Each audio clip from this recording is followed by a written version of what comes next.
Yerusalem dikepung oleh Sanherib. 2 Tawarikh 32 ayat 1 sampai 19. Setelah peristiwa yang menunjukkan kesetiaan Hizkia itu, datanglah Sanherib, raja Asyur, menyerbu Yehuda. Ia mengepung kota-kota berkubu dan berniat merebutnya. Ketika Hizkia mengetahui bahwa Sanherib datang hendak memerangi Yerusalem, ia berunding dengan para panglima dan pahlawannya untuk menutup segala mata air yang terdapat di luar kota, dan mereka itu bersedia membantunya.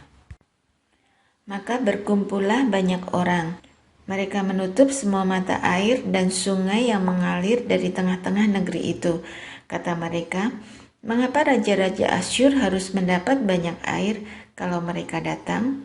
Dengan sekuat tenaga, Hizkia membangun kembali seluruh tembok yang telah terbongkar, mendirikan menara-menara di atasnya dan tembok yang lain di luarnya. Ia memperkuat juga Milo di kota Daud dan membuat lembing dan perisai dalam jumlah yang besar.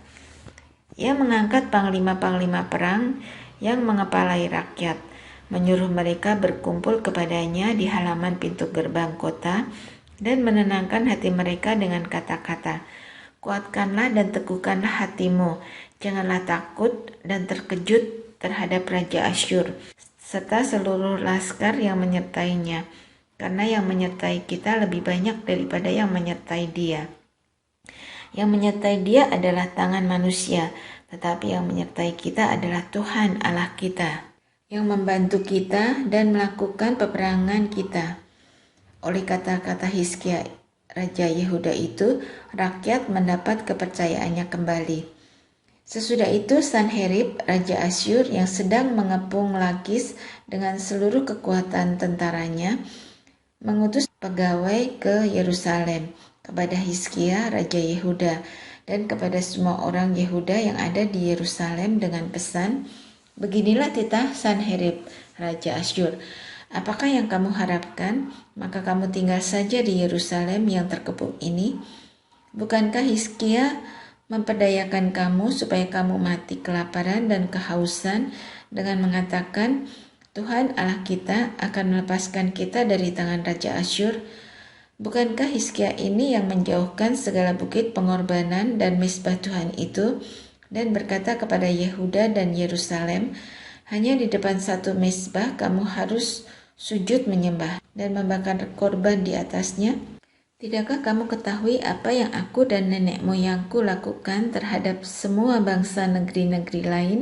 Apakah para Allah bangsa-bangsa segala negeri itu pernah berhasil melepaskan negeri mereka dari tanganku? Siapa daripada semua Allah bangsa-bangsa yang sudah ditumpas nenek moyangku itu dapat melepaskan bangsanya dari tanganku? Masakan Allahmu dapat melepaskan kamu dari tanganku? Sekarang, janganlah Hizkia memperdayakan dan membujuk kamu seperti ini. Janganlah percaya kepadanya, karena tidak ada Allah dari bangsa atau kerajaan manapun yang dapat melepaskan bangsanya dari tanganku dan dari tangan nenek moyangku. Lebih-lebih lagi Allahmu itu takkan dapat melepaskan kamu dari tanganku." Dan masih banyak lagi yang diucapkan pegawai-pegawai Sanherib itu menentang Tuhan Allah dan menentang Hizkia hambanya. Ia menulis juga surat yang penuh celah dan hujat terhadap Tuhan Allah Israel. Bunyinya, "Sebagaimana para Allah bangsa-bangsa segala negeri lain tidak dapat melepaskan bangsanya dari tanganku, demikian pula Allah Hizkia takkan dapat melepaskan bangsanya dari tanganku." Dan mereka berseru dengan suara nyaring dalam bahasa Yehuda kepada rakyat Yerusalem yang ada di atas tembok untuk menakutkan dan mengejutkan mereka supaya mereka dapat merebut kota itu. Mereka berbicara tentang Allah Yerusalem seperti tentang para Allah bangsa-bangsa di dunia, adalah buatan tangan manusia. Yerusalem luput dari tangan Sanherib. 2 Tawarikh 32 ayat 20-23. Tetapi oleh karena itu Raja Hizkia dan Nabi Yesaya bin Amos berdoa dan berseru kepada surga. Lalu Tuhan mengirim malaikat yang melenyapkan semua pahlawan yang gagah perkasa, pemuka dan panglima yang ada di perkemahan Raja Asyur, sehingga ia kemalu-maluan kembali ke negerinya. Kemudian ia ditewaskan dengan pedang oleh anak-anak kandungnya sendiri ketika ia memasuki rumah Allahnya. Demikianlah Tuhan menyelamatkan Hizkia dan penduduk Yerusalem dari tangan Sanherib, Raja Asyur, dan dari tangan semua musuhnya. Dan ia mengaruniakan keamanan kepada mereka di segala penjuru. Banyak orang membawa persembahan ke Yerusalem untuk Tuhan dan barang-barang berharga untuk Hizkia, Raja Yehuda itu. Sejak itu, ia diagungkan oleh semua bangsa. Tahun-tahun terakhir dari pemerintahan Hizkia, 2 Tawarikh 32 ayat 24 sampai 33. Pada hari-hari itu Hizkia jatuh sakit sehingga hampir mati.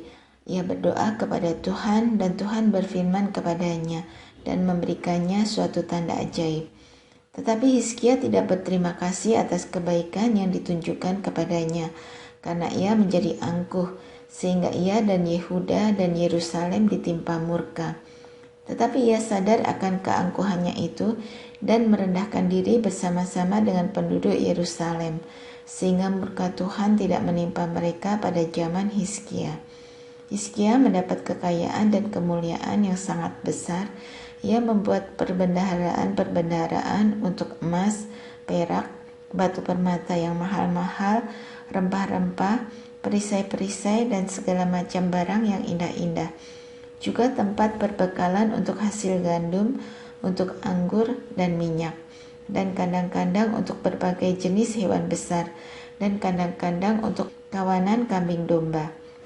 Ia mendirikan kota-kota, memperoleh banyak kambing domba dan lembu sapi, karena Allah mengaruniakan dia harta milik yang amat besar. Hizkia ini juga telah membendung aliran Gihon di sebelah hulu dan menyalurkannya ke hilir, ke sebelah barat, ke kota Daud. Hizkia berhasil dalam segala usahanya. Demikianlah juga ketika utusan-utusan Raja Babel datang kepadanya untuk menanyakan tentang tanda ajaib yang telah terjadi di negeri. Ketika itu Allah meninggalkan dia untuk mencobainya, supaya diketahui segala isi hatinya. Selebihnya dari riwayat Hizkia dan perbuatan-perbuatannya yang setia, sesungguhnya semuanya itu tertulis dalam penglihatan Nabi Yesaya bin Amos dalam kitab Raja-Raja Yehuda dan Israel. Kemudian Hizkia mendapat perhentian bersama-sama dengan nenek moyangnya dan dikuburkan di pendakian ke pekuburan anak-anak Daud. Pada waktu kematiannya, seluruh Yehuda dan penduduk Yerusalem memberi penghormatan kepadanya. Maka Manasye anaknya menjadi raja menggantikan dia. Raja Manasye, 2 Tawarikh 33 ayat 1 sampai 20.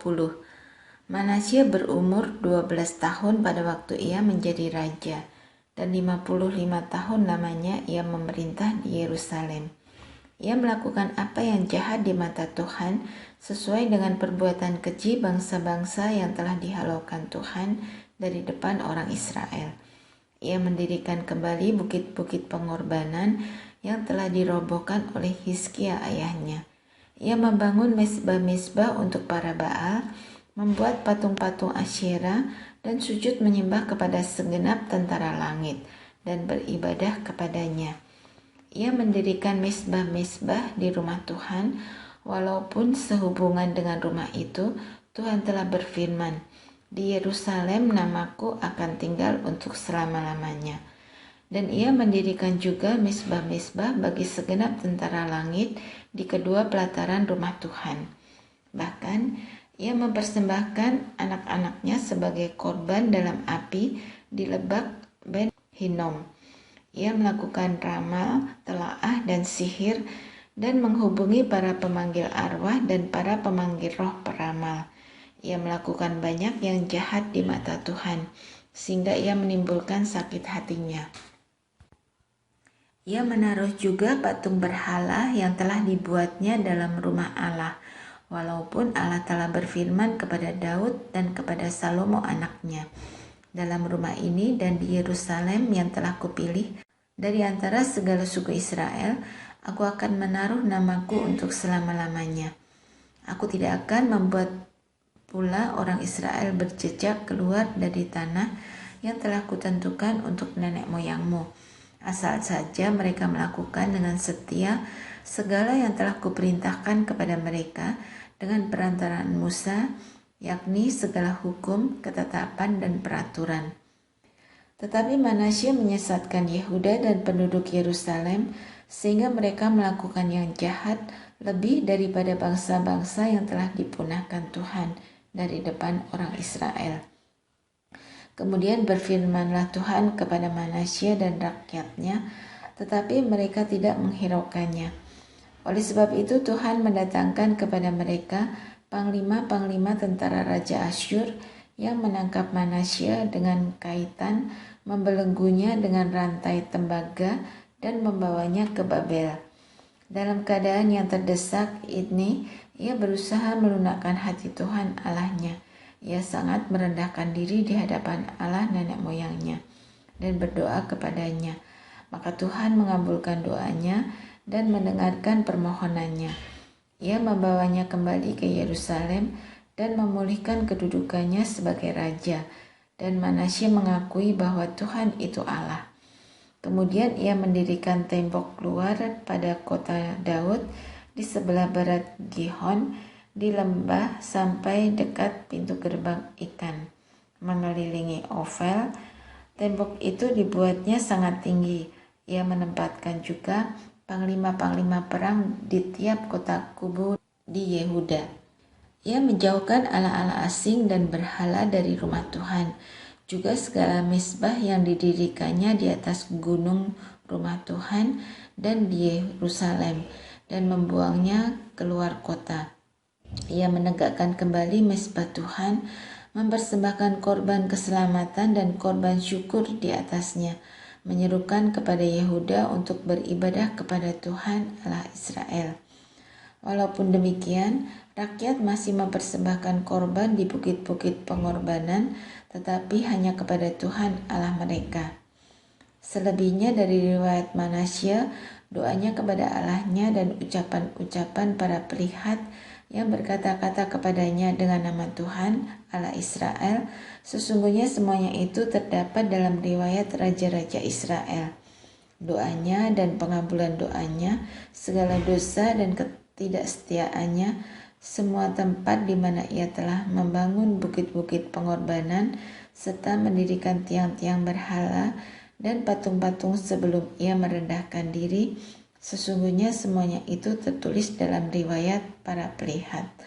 Kemudian Manasye mendapat perhentian bersama-sama dengan nenek moyangnya, dan ia dikuburkan di dalam istananya. Maka Amon anaknya menjadi raja menggantikan dia. Raja Amon, 2 Tawarikh 33 ayat 21 sampai 25.